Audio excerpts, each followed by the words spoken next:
যদি আমি বলি আমার রাসূল কেমন ছিলেন, তিনি ছিলেন মধ্যম আকৃতির। তিনি না লম্বা না খাটো।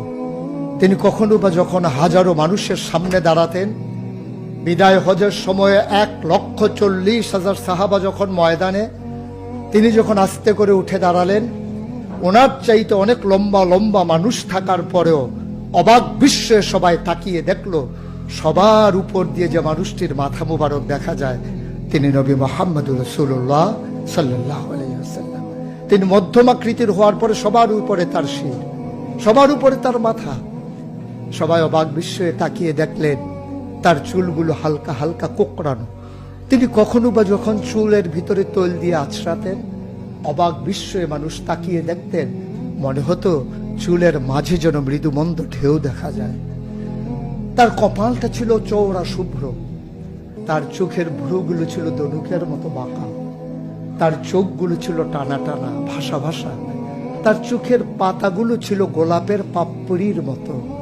তিনি কখনো বা যখন চোখের পলক ফেলতেন, অবাক বিস্ময়ে মানুষ তাকিয়ে দেখতেন, মনে হতো মৃদুমন্দ বাতাসে গোলাপ পাপড়ি দোল খাচ্ছে।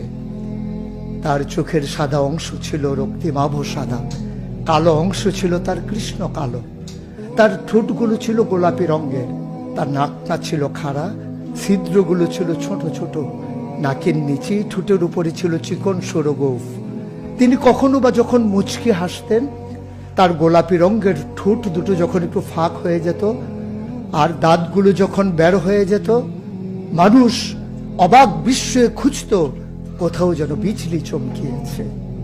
তিনি যখন প্রচন্ড গরমের মাঝে ঘেমে সিক্ত হতেন, কপালে তার মুক্তার দানার মতো ঘাম জমে যেত।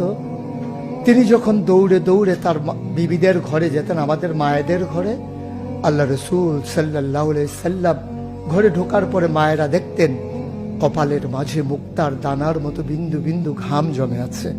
মায়েরা বলতেন, গুস্তাকি মাফ কর দিজিয়ে, বেয়াদবি মাফ করবেন, আপনি চুপটি করে একটু বসুন। নবীকে বসিয়ে ওরা ছোট্ট শিশু খুঁজে বের করতেন, অতি যত্নে পরম আদরে তার কপালের ঘামগুলো তারা শিশির ভিতরে ভরে মুখ বন্ধ করে রেখে দিতেন। ঈদ যখন আসতো, বিয়ে যখন হতো, জমানো ঘাম তারা আতর হিসেবে ব্যবহার করতেন। এ নবী তো সে নবী, হেঁটে গেছেন 1 মাস আগে রাত পথ ধরে, যাওয়ার পরে তিনি তো চলেই গেছেন। 1 মাস পরে যখন আবার ওই পথ মারিয়ে কোনো এক সাহাবা যাচ্ছেন, স্থানীয় বাসিন্দা যারা রাস্তার কিনারে যাদের ঘর, তাদেরকে ডেকে বললেন, ভাইরা, এ পথ দিয়ে কি আমার নবী হেঁটে গেছে?